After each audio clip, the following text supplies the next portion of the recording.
Good evening, everyone. My name is Abhay Kumar, and I am one of the founder directors of Institute of Real Estate and Finance. Our focus is to create next generation real estate leaders.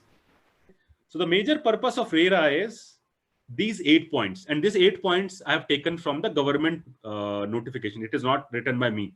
So these are 8 points, and all the RERA is built around 8 points. What are the 8 points?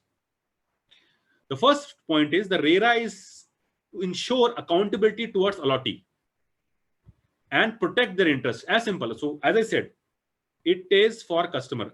It makes sure that somebody is accountable towards allottee. Allottee means buyer, and protect their interest. Whatever wrong can happen, you should protest it first. Second, you should have a infused transparency, ensure fair play, and reduce frauds and delays. So transparency, fair play, and reduce of frauds. That is the second motto of this law. Third, introduce professionalism and pan-India standards. This is very important. You all are professional. We all are professionals. This law wants us to be professional, like any other professional. How many of consultant here think that you are as good as a lawyer, as good as a doctor, as good as any other profession, as good as CA? We as a real estate professional, especially consultants, okay, you should be treated as a tax consultant. You should be treated as an IT consultant. Let me tell you, the least well-treated consultant in entire India is a real estate consultant. If you talk about IT consultant, very good. If you talk about tax consultant, very good. But you talk about real estate consultant, it is the bottom of the pyramid.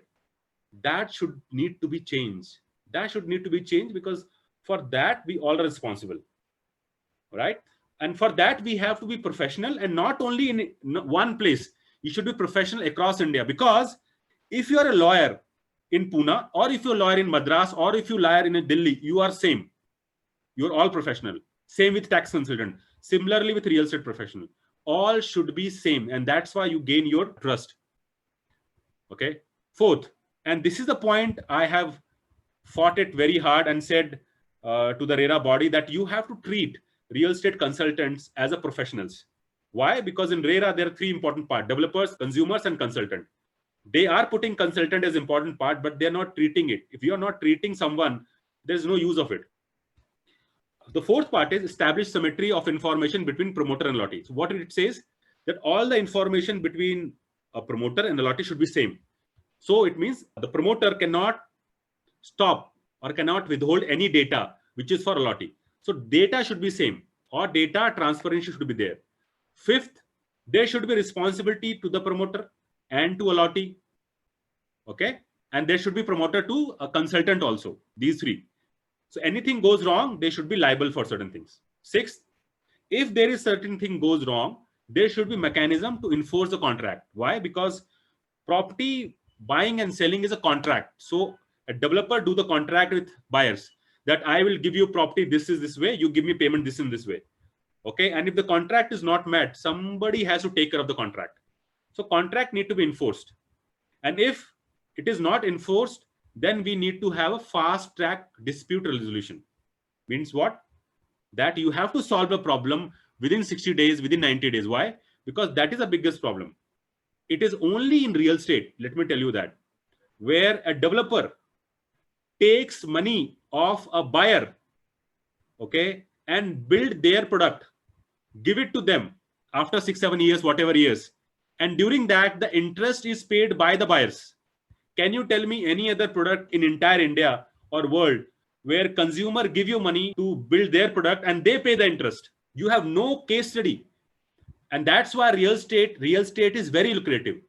That's why lots of all the big companies, name Mahindra, name Reliance, everybody is in real estate, because the money they will get from the customer without any interest.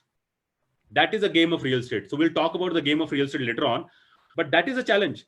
So real estate is the customer is basically like an investor for you. And that's why if something goes wrong with the investor, you have to solve it within the time frame. And if you don't solve it within the time frame, then there's a loss for every party.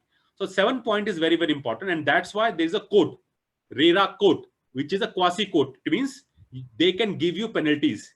They can behave like a court to you. They can give you penalty of jail also, right? So that is 7 point. And eighth, and the most important point, is the whole objective of RERA is to give this sector a good name. Similar, if I have money, what should I do? I should invest in stock. I should invest in real estate. I should invest in gold, a mutual fund, whatever. So mechanism of making my money safe will bring lots of investors from stock, from mutual fund, from gold to real estate, right? So it is also a case where it will help the industry to grow by creating a good governance. Means good governance. Okay. Now, if somebody asking what is good governance, right? So so somebody said, sir, what is good governance? So I said, okay, suppose you have 1 crore rupees. Suppose we have 5 crore rupees, and you have to invest in India, and you have to invest, suppose in Pakistan. I'm not saying Pakistan you don't invest. Suppose Nigeria. Where you like to invest? 5 crore rupees, Nigeria or India? Nigeria will give you 15% return. India will give you 8% return. Where you'll invest? As an entrepreneur, you know what Nigeria is, South African. So as an entrepreneur, you may be ready to take risk. So lots of you who are entrepreneur who are ready to take risk in Nigeria because 15% return is there. But you will see that whether my percentage 15%, I will get it or not. Okay, right? First is this. But for investor, for someone who's putting his life money, it is more about saving the money. He may not get 10% interest, but I should save my money. So that's why the good governance is very important. And that's why India will always win, because we have a decent good governance rather than Nigeria, because the money is not safe. And that's why people will put money where there's a good governance. So that is the 8 pillars on which this entire real estate industry is moving.